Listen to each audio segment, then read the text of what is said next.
Sveiki, šiandien tęsėme logaritmų temą ir spręsime uždavinį.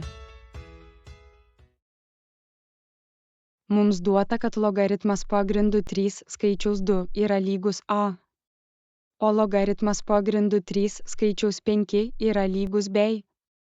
Taip pat duotas dešimtainis logaritmas. Ilgė skaičiaus 27. Turime išreikšti šį logaritmą duotais dydžiais a ir b. Pirmiausia, matome, kad logaritmų pagrindai yra skirtingi. Prisimename, kad veiksmus su logaritmais galime atlikti tik tada, kai jų pagrindai vienodi. Pritaikysime logaritmo pagrindo keitimo taisyklę, kad dešimtainį logaritmą pakeistume į logaritmą pagrindu 3. Tai leis mums dirbti su duotais dydžiais a ir b. Pakeitę logaritmo pagrindą išreiškiame jį logaritmų, kurių pagrindas yra 3 santykiu. Dabar galime tvarkyti šį santykį, kad jame būtų tik a ir b dydžiai. Pradėkime nuo skaitiklio. Logaritmas pagrindu 3 skaičiaus 27 yra lygus logaritmui pagrindu 3 skaičiaus 3 pakeltų trečiuoju laipsniu. Kadangi 3 pakelta trečiuoju laipsniu lygu 27.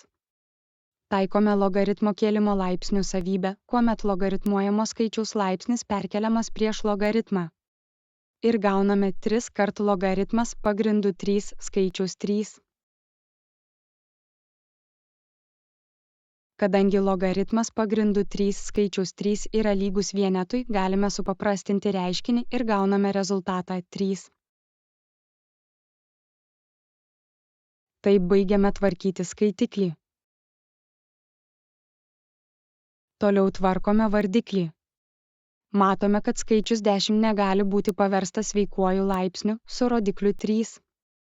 Tačiau matome, kad 10 galima išskaidyti dauginamaisiais 2 ir 5. Kas ir yra duotų logaritmų logaritmuojami skaičiai. Dabar pritaikome logaritmų savybę, kai skaičių sandaugos logaritmas yra lygus atskirų skaičių logaritmų sumai. Gauname, kad vardiklis yra lygus logaritmas pagrindu 3 skaičiaus 2 plus logaritmas pagrindu 3 skaičiaus 5. Tai ir yra a ir b reikšmės. Tvarkomo santykio skaitiklį ir vardiklį pakeičiame gautais dydžiais.